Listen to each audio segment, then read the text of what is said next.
اعوذ باللہ من الشیطان الرجیم، بسم اللہ الرحمن الرحیم۔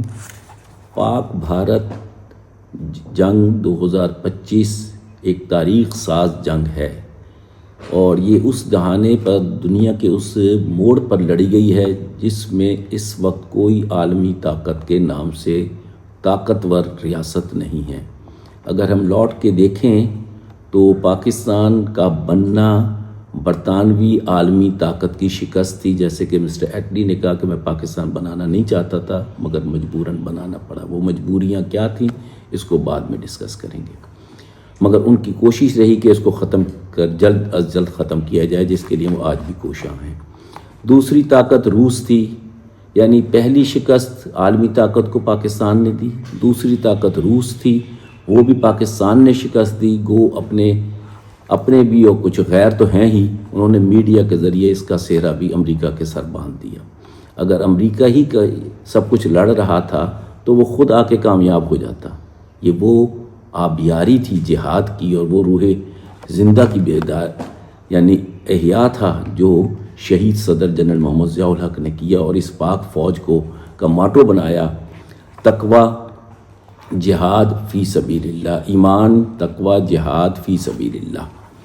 اور اب یہ ہے کہ پاکستانی فوج جو ہے وہ بذات خود ایک مجاہد فوج ہے، جو جوہری صلاحیت سے بھی یعنی معمور ہے اور جہادی روح سے بھی۔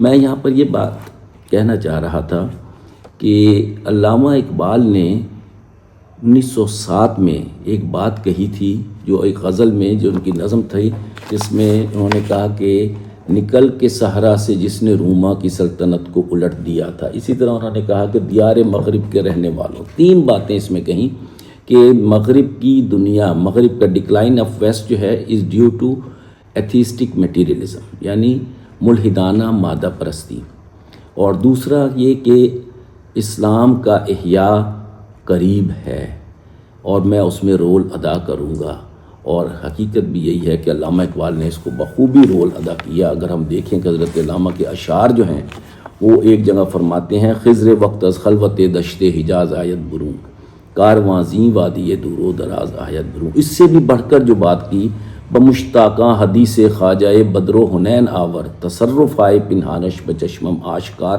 آمد۔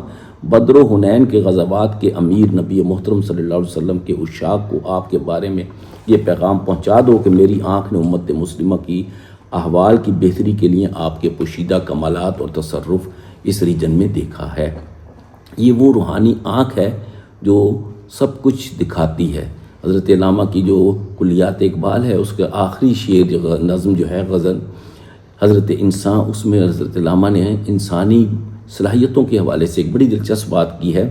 کوئی دیکھے تو ہے فطرت کا حجاب، کوئی دیکھے تو ہے فطرت کا حجاب اتنا، نمایاں ہے فرشتوں کے تبسم ہائے پنہانی۔ یعنی دنیا جو ہے بنیادی طور پر دو حصوں میں بٹی ہوئی ہے، ایک روحانی اور ایک مادی۔ عالم اسلام ایک روحانی کمیونٹی کا نام ہے۔ یہ اس کو آپ اس طرح دیکھیے کہ جنگ پاکستان نے لڑی تھی، خوشیاں آذربائیجان اور ترکیہ میں منائی جا رہی تھیں۔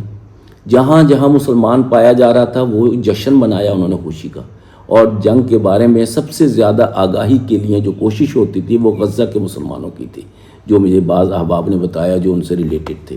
اسی طرح یہ دیکھیے کہ دوسری امت جو ہے، جیسے کہ حضرت حضور صلی اللہ علیہ وسلم کا فرمان ہے الکفر ملت واحدہ، کہ تمام مادی دنیا جو ہے وہ ایک تھی، آج بھی ایک ہے، خواہ وہ امریکہ ہو، خواہ اسرائیل ہو، خواہ روس ہو، خواہ UN ہو، خواہ ورلڈ بینک ہو، وہ سب بھارت کے ساتھ کھڑے ہیں۔ اور اس وقت جنگ بندی جو تھی انہوں نے بھارت کی فیس سیونگ کی ہے۔ اگر یہ تھوڑی دیر اور رہتی تو اس کے اثرات اور پڑتے، اور یہ مادی ترقی کی یعنی جسے کہتے ہیں نا کہ زوال کی کہانی ہے، سقوط کی کہانی ہے۔ انہوں نے سقوط ڈھاکہ تو کیا تھا، مگر اب دیکھیے سقوط ہند، سقوط بھارت کیسے ہوتا ہے۔ اور بھارت کے اندر بھی وہ قوتیں جو ہیں جو یعنی محسوس کرتی ہیں کہ ان کی مادی حکمرانوں نے کیا کیا، اپنی جیبیں تو وہ یعنی بھر لیتے ہیں پیسوں سے، مگر کیونکہ ان کے مقصود بھی وہ خیر پر مبنی نہیں، ان کو شکست کیسے ہوتی ہے۔ عالم اسلام کو اپنی روحانی یکجہتی کا خیال رکھنا چاہیے اور اس کی مضبوطی کے لیے کام کرنا چاہیے۔ اس کے برعکس غیر مسلم دنیا مادی یکجہتی کی بات کرتی ہے، اور مادہ جو ہے وہ بکھر جاتا ہے، وہ اسی طرح شکست کھاتا ہے۔ شکریہ۔